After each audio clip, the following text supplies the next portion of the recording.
An opportunity to go via Zoom and catch up with someone in Sydney. His name is Peter Wilkinson. We've known him for an awful long time. He's part of the Alliance of Journalists' Freedom, the AJF. He works very hard along with people like Chris Flynn and Peter Grester, who we all have heard about and know his story. I can't imagine the work that you did behind the scenes, Peter, to get the other Peter Grester out, 400 days behind bars in Egypt at a time when he really was in fear for his life, wasn't he? Yes, and I don't really know what influence we had, except I am certain that we got Peter out earlier than he would have. So there was a very strong diplomatic contingent. There was a very strong legal contingent, which we were able to reinforce because Chris Flynn, one of our current board members who worked with me on it, is a senior partner at Gilbert and Tobin. And there's a very strong political contingent. And so the legal, political and diplomatic and media and social media all worked in harmony, and that was how we structured the campaign. And, you know, we got a lot of global support through building that campaign, including getting President Obama. I think he spoke to President El-Sisi in Egypt 3 times, but certainly twice, to ask for the release of Peter and his 2 colleagues. So it was a big effort, and we learnt a huge amount in the process about how to help get journalists out of very difficult situations. And the current one is, of course, Myanmar. Peter Wilkinson, I've got to ask you about a story that's bothering us right now. You did a tremendous job with enormous support from many layers to get Peter Grester out of Egypt.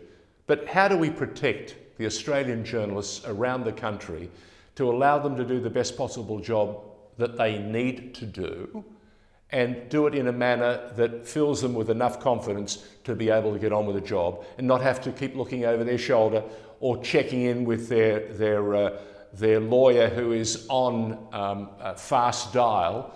So, you know, we're seeing this extraordinary situation where Australia, there are a lot of things we don't have. We don't have a treaty, for example, between the first Australians and the rest of the country. And we also don't have a secure and safe security system for our lawyers, not for our lawyers, for our journalists to work and do their job. I can't believe it. It's almost unbelievable that it's 2021 and we're in this country without the treaty, without a constitution, and without the sorts of freedoms that our journalists need to go about and do their work. Well, I would say there are many elements to that, many objectives. However, I'll give you 3 of what are probably the most important, and not in order. The first is we need to improve the trust, the public trust in journalism. The second is we need to have a solid funding base for journalists. And third, and the most important, we need support from the federal government for a whole variety of areas of legislation that support press freedom. As you said, we don't have constitutional protection, as, for instance, the United States has with its First Amendment. So there are implied press freedoms. But to give you an example of how it's been chipped away at, since 9/11, there have been something like 80 pieces of legislation to strengthen security.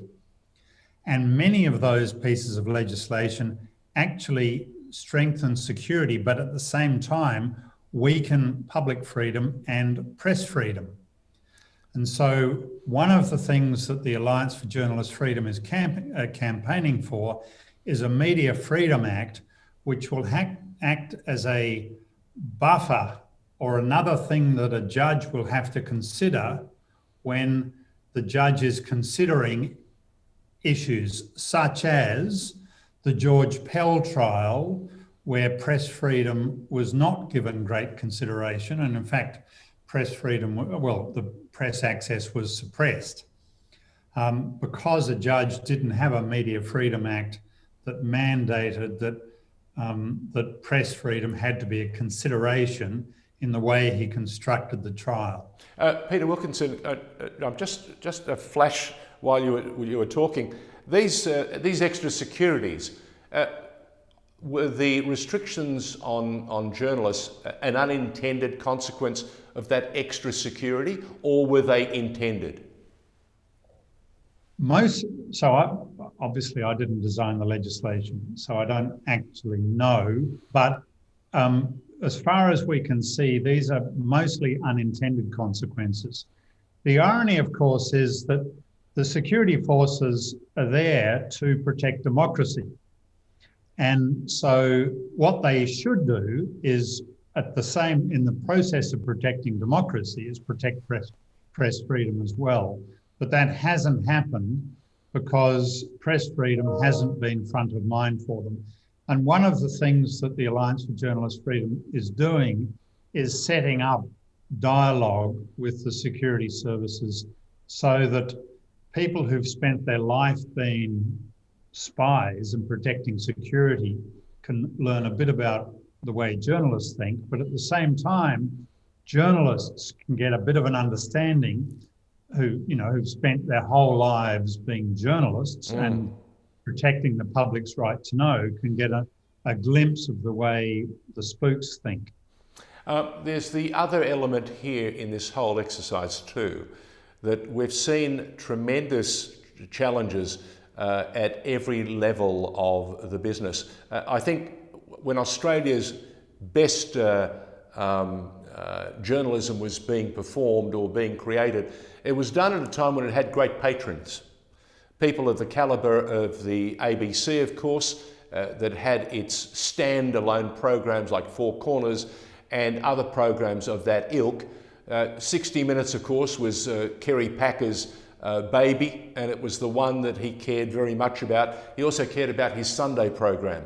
That was the program that he flexed his muscle. He allowed his team to understand that there was nothing that they couldn't have if they didn't want it.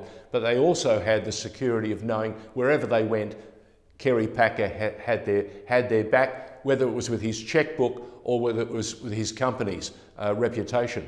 That doesn't exist today. We've seen so much of our media weakened like never before. Is there a public will? Is there a will in government to help the Alliance actually address some of these issues and bring them to fruition? So the answer is yes, there is a will, but it's but there's also another force pulling too. The media ultimately brings down governments, or at least can. So, yeah, and so there's a reluctance, which is hence the ongoing conversation about the need for diversity. But I've got to say, George, I'm an optimist about the future of journalism, not a pessimist at all. I think it's going through a dip. Remember, the heyday you've been describing lasted only for 30 years, essentially from the beginning of colour TV, if you like, yes, in the 70s through to the turn of the century. And basically it started to decline in the very late 90s and was sort of really apparent around 2004 when social media and online publications really started to become a force. So, and it's gone through a dip, not so much because Packer has moved on and the ABC's lost a bit of its power, but because the money's flowed out. But the money will come back as with like Informer TV, various niche programs begin to become profitable. News Limited and 9 rationalised commercial publications, and the ABC will find its footing in the new media landscape. And there are some very good people there just sort of waiting, I think, in the wings. There won't be as many journalists, I don't think, but there will be still a posse of very high quality journalists who are making a good income and gathering a really significant audience. I noticed you said you're an optimist and you're not a pessimist, which is tremendous. And I think in this business we need to be forever looking and hoping and aspiring. But it seems to me that we have quite possibly a unique time when we have some of the best and brightest young men and women coming through some of the best training campuses that one can put together. Surely we need to give them a bright light and say to them, go chase your dreams and do it with comfort and do it with security, knowing that you're going to have people behind you having your back and allowing you to do your job as well as you possibly can. Look, disruption is chaotic and stressful and harmful for people, no matter what the sector is. And journalism is going through a massive disruption. But from it will come good things. But yes, everything you said is dead right. The current disruption is very stressful on people. And also, as you go through a disruption, people experiment. And so there's experimentation at the moment with commentary, for instance. There's experimentation with activist journalism. There's a new term is horse race journalism, which is the tradition of bad versus good, very sort of narrow forms of journalism.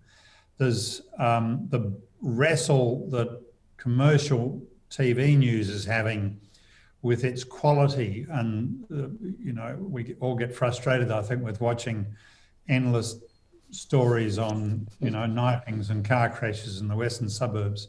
But these are all part of the disruption process. But in amongst it is really high quality journalism, as you said. And without naming people, I think everyone can think of one or two journalists that they really love reading.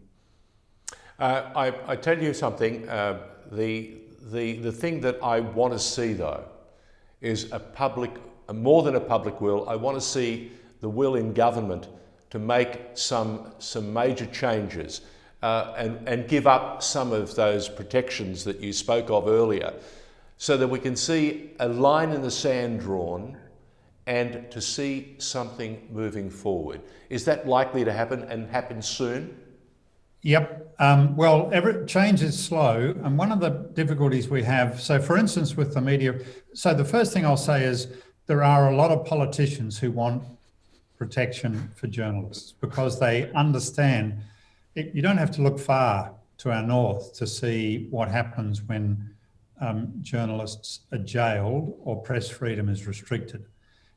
I think almost every politician in Australia is aware of the value our democracy and the press freedom that goes with it brings Australians.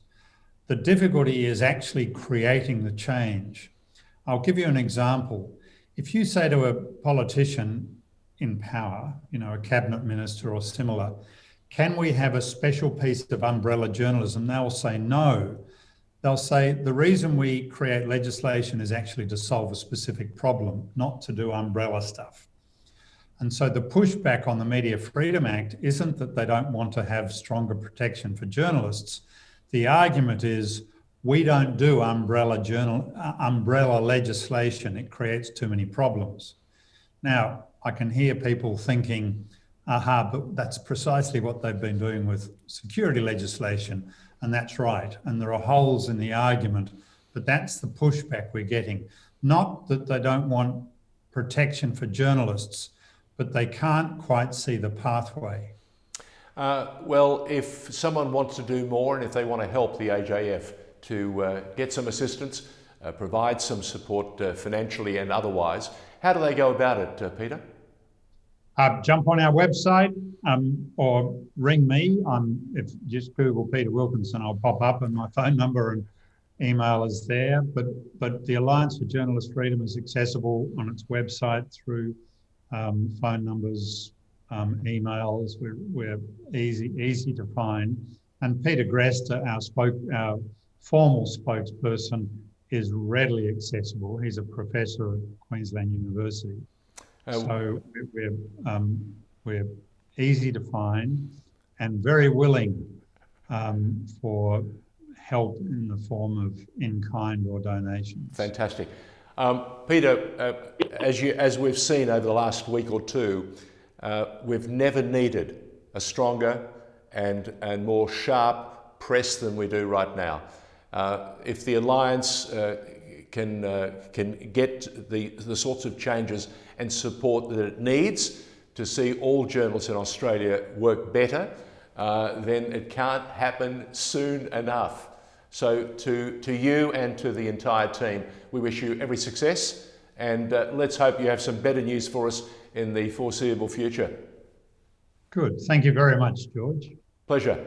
Peter Wilkinson joining us from the AJF in Sydney to talk about some very important changes that need to be made so that journalists in this country can have the sort of protection that journalists around the world, especially in America, have, and allow them to do their job each and every day.